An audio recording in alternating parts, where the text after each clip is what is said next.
पूर्ण परमात्मा, साहेब का अर्थ होता प्रभु।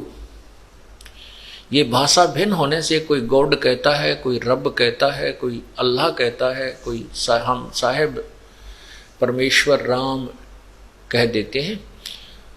तो सही मायनों में राम कौन है? क्योंकि हम जिस राम की तरफ संकेत करते हैं, हम जिस अल्लाह की तरफ संकेत करते हैं, गॉड की तरफ संकेत करते हैं, वो कबीर गॉड है, वो कबीर साहब है, कबीर परमेश्वर है, वो अल्लाह कबीर है, अल्लाह अकबर है। और ये कबीर अल्लाह वही है जो काशी में 120 वर्ष तक एक जुलाहे की भूमिका तथा एक महान कवि की भूमिका करके सहस्री राय थे, सहस्री चले गए। अब राम की परिभाषा, डेफिनेशन ऑफ गॉड भी हमें आज तक किसी संत ने नहीं बताई। किसी संत का मीन जो हम जिन संतों से परिचित थे। वैसे तो जिन महापुरुषों ने परमात्मा के साक्षात्कार हुआ, भगवान के दर्शन हुए हैं, उन्होंने तो वही यथार्थ ज्ञान दिया है जो प्रभु ने स्वयं बताया था।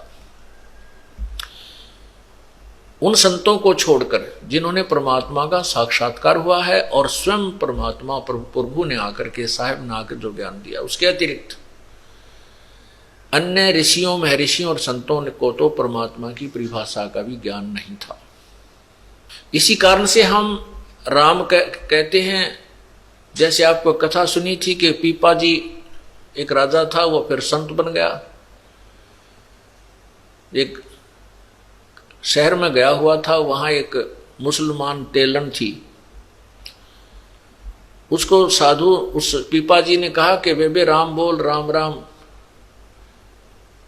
तो वो कहने लगी, तो कौन से धर्म का है तू, तेरा क्या इसम, क्यों बोलूं मैं राम?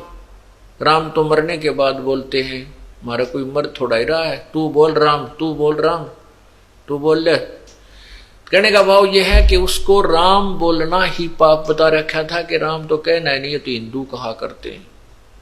हमने एक दूसरे का विरोध इतना सीरियसली कर लिया कि हिंदू ऐसे कहें तो मुसलमान ऐसे कहें, वो ऐसे करें तो हम ऐसे करें, यानी इतना विरोध बना लिया। जबकि परमात्मा एक है, हम एक पिता की संतान हैं। केवल ये स्वार्थी जो गुरु पीर परमात्मा से अपरिचित थे, वही हमें ऐसे दिग्भ्रष्ट कर देते हैं, मिसगाइड करते हैं।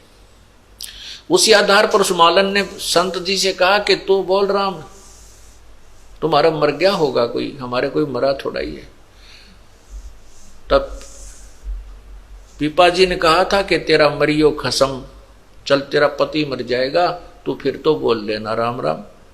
तेलन जो अपने घर गई तो वहां देखा तो तेली अपने बैल के लिए चारा रोड़ा था, चारा ठीक कर रहा था, उसमें से मिट्टी मैटी निकाल कर नो साफ करने लग रहा था। उसके देखते देखते मर गया वो। फिर वो लागी रोण बुरी तरह, लाओ किताब बोलो राम। तब पीपा जी कहने लगे, ले माई अब बोल भगवान का नाम। अब तो बोलेगी ना कि परमात्मा का नाम तो ले ले कुछ थोड़ी बहुत देर, यही कारण सही। तब उसके पैर पकड़े, पीपा जी मुझे माफ करो। तब उसने कहा, नालायक, भगवान एक है, हमने दो बना लिए। उसी समय तेली को जीवित कर दिया। उसके बाद उस तेली परिवार ने वो रूढ़िवादिता त्याग दी और सत्य भक्ति स्वीकार की। तो हमने भाषा भिन्न होने से कोई राम कहता है, कोई अल्लाह कहता है, कोई बात नहीं। भाषा भिन्न होने से कोई दिक्कत नहीं। राम कहो चाहे अल्लाह कहो, गॉड कहो, रब कहो, खुदा कहो।